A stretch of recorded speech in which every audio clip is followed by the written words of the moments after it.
Good morning, everybody, or afternoon, depending on where you are. This is Suki Jeffries with Defying Expectations Over 60. Welcome back. I am a women's empowerment coach. I spent 35 plus years in corporate America in a technology career that I fell into when I was 22 years old. And when I retired at 59, I decided that I wanted to do something different with my life. I possibly have 30 healthy years left. And so it's like, what now? So now I'm an international best-selling author, a coach, and a podcast host, as you can see. And I want you to give a really warm welcome to my guest today, Gina Zollman. Gina and I met probably 6 or 7 months ago. And she's got a fantastic story. She's 67, although she doesn't look 67 at all to me. And there she is. Yep. And so she's got a CD coming out, her first CD. We're going to hear some about her story and how she got to where she got. So Gina, tell us a little bit about like where you live and kind of what prompted you to be where you are right now. Well, I live in Palm Springs, California, and Point Roberts, Washington. So I'm a snowbird. Point Roberts is in the U.S. in Washington State, but it's like a suburb of Vancouver, Canada, British Columbia. It's surrounded by Canada, right? Surrounded by Canada. I retired and I left my relationship. So it all happened kind of wham bam, and I went into immediate search for a new relationship mode. This is just as the pandemic was starting in 2020. Yeah, difficult times. A difficult time. And I got into what they call an isolationship, which is something where you're with somebody who may not be right for you, but you're so glad you're not alone. And when that ended, I really hit a bottom, and I was desperate, and I was interviewing people on the internet, could you be my boyfriend? And I met somebody obviously only online, and we talked on the phone, and I said, because I'm this way, I said, are you a good kisser? And he says, well, that's just the next best thing.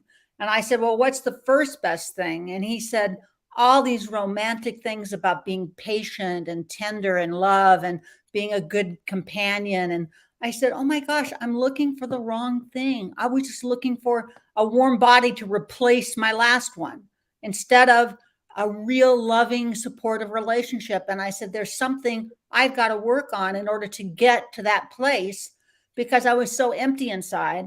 Mm-hmm. So I got back with my therapist. I started the diet app Noom. I lost 30 pounds and I started writing. Cool. What did you write? I wrote a book and I called it The First Best Thing because I asked this fellow, well, what's the first best thing? And I realized the first best thing for me was getting back in touch with what made me truly happy. Yes. What things like singing in choirs and going to Italian delis because I'm half Italian, and walking on the beach. I started going to the beach every day when I was living in San Diego. And I just stopped focusing on get a man, and I started focusing on filling my own needs myself by examining what's a first best thing: singing, good food, company, friendships. And of course, there's many books written about this, but my story is that it was a turning point. And I started to write this book and I wrote it. And now we're in the editing phase. And I interviewed swains, what do you want to call them, potential mates, for 7 months. And I met someone, and now we're together 2 years. And he's building me a house up in Point Roberts on 5 acres of forested land. Oh, that sounds beautiful. It's amazing what's happened. But I had to do the excavating of what was driving me to just look for this surface thing like a relationship, not necessarily something that came out of love or getting to know someone. It was just a desperate move I was trying to make.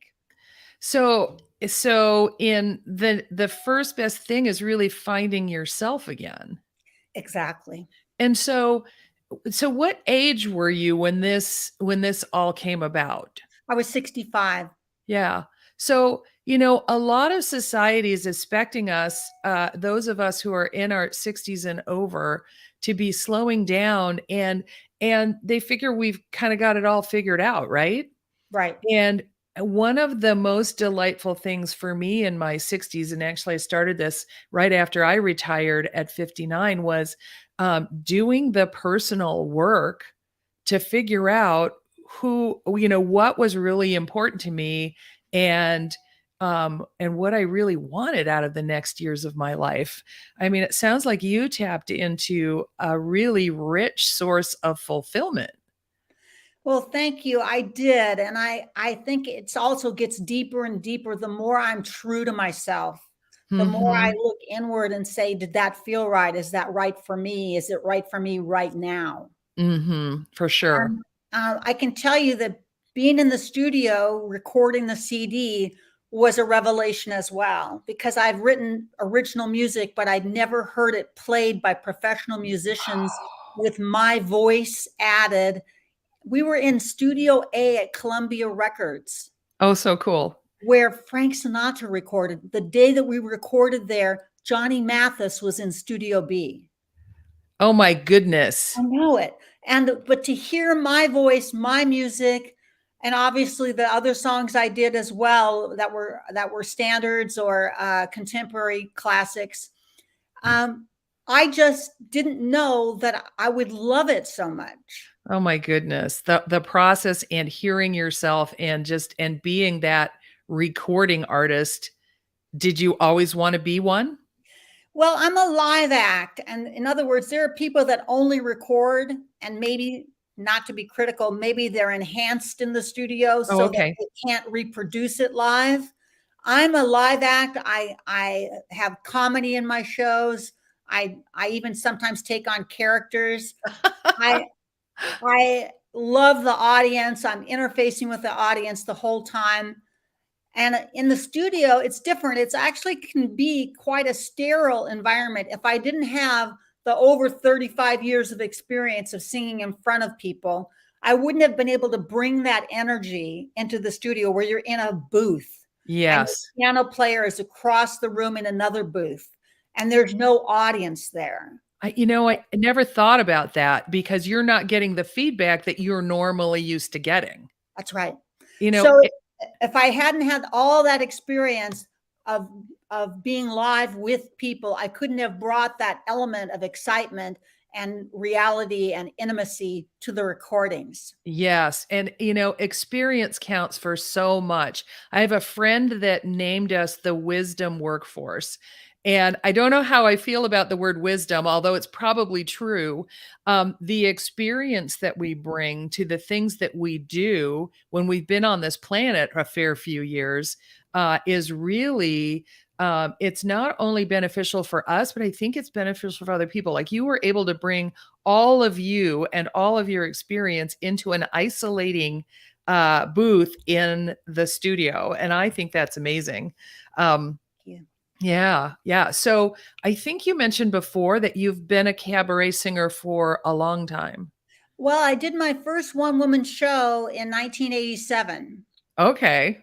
And I've done shows at the Hollywood Roosevelt Cinegrill on Hollywood Boulevard with my name on a 30-foot marquee. Oh my gosh. And I have sung in New York and all over Palm Springs, the Coachella Valley, and all over LA.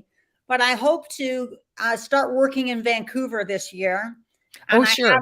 I have a tribute show planned, which is something that I would do in addition to the show about my CD.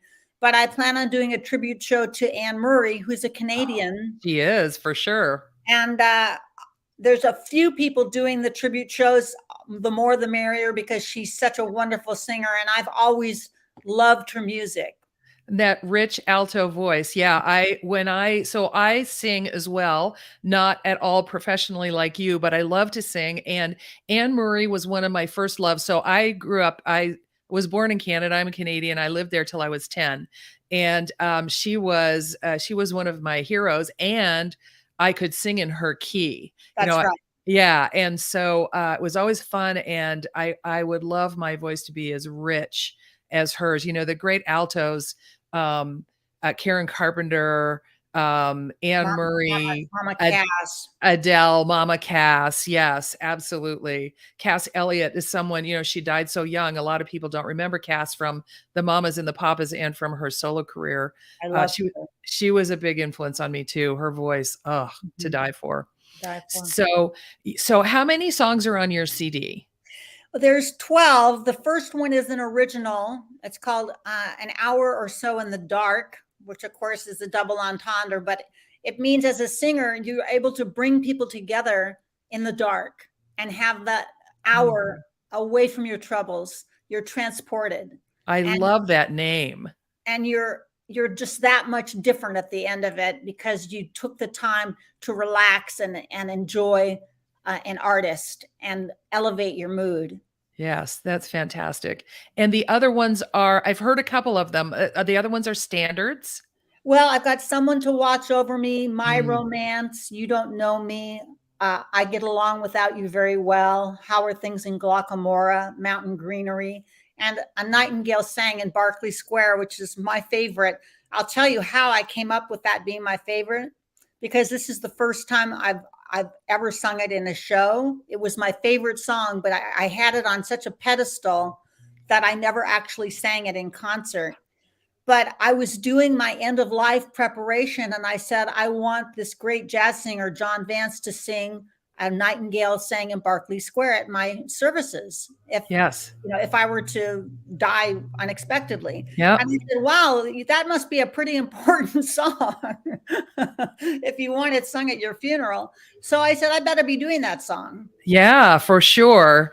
For sure. Because, then people will have the people who come to your funeral. And I know young people are probably saying, why the hell are they talking about funerals right It's now? Right. But important to talk about.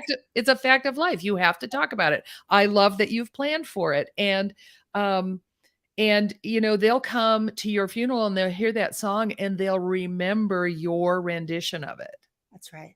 Yeah, which is just, yeah, that's just a beautiful, circle of life kind of thing. So Mm-hmm. that's great. So you've got a celebration coming up. I see the details behind you. You've got a celebration of your CD this month, Wednesday, March 22nd. That's what they call the drop date. Drop date. I know all the lingo now, and it's a CD release party show, however you want to say it. It'll be an hour and 15 minutes, 19 songs. There's 12 from the album in there, and then two that didn't make the album for various reasons, which will be on the next album.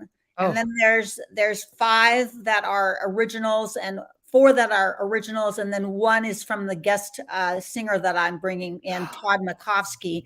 He's okay. doing "The Best Is Yet to Come," which is one of my favorite songs. It was a standard by Tony Bennett, Yes, and absolutely.